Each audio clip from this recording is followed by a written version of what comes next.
정부의 부동산 규제 예고 이후에 전국의 아파트값 상승세가 주춤해졌습니다. 서울 재건축 아파트값도 8개월째 이어졌던 상승이 멈췄습니다. 이제 다음 주 목요일에 부동산 대책이 나오면 시장이 더욱더 강력하게 반응할 것으로 보입니다. 이정미 기자가 보도합니다. 단계적이고 선별적이지만 시장 안정 정책을 강구해 나갈 계획입니다. 부동산을 규제할 수 있다는 장관 발언이 나온 이후 상승세를 이어왔던 아파트값이 주춤해졌습니다. 주택 공급 축소 대책이 나왔던 8월 25일 이후엔 꾸준히 오름폭을 키워왔지만 최근 2주 오름폭이 늘지 않더니 오히려 줄어들었습니다. 강남과 강동구의 오름폭이 절반으로 줄어드는 등 서울 강남 지역이 눈에 띄게 줄었고 부산도 한 차례 꺾인 뒤 더 늘진 않고 있습니다.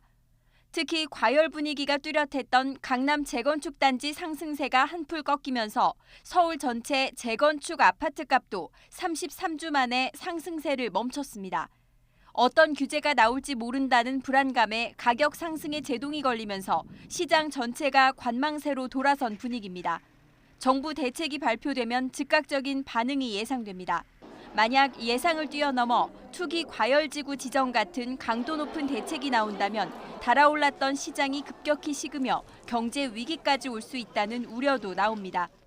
전면적인 수요 억제책보다는 과열 조짐을 보이고 있는 일부 지역에 대해서 전매 제한 기간을 연장하는 등과 같은 연착륙 대책이 나올 것으로 예상이 됩니다.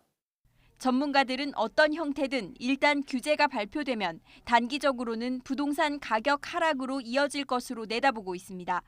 오늘 약간의 조정을 받더라도 다시 상승했는데 지금 같은 경우에는 경제의 기초 체력이 워낙 약한 상태이고 저금리로 인한 유동성 장세에 가깝기 때문에 조정은 반드시 올 것으로 보여집니다. 장기적으로는 경기가 살아있는 대도시보다 구조조정 등으로 위축된 지방도시가 타격이 더 클 것으로 예상했습니다.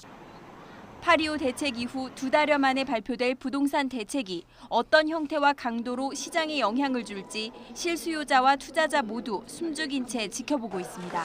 YTN 이정미입니다.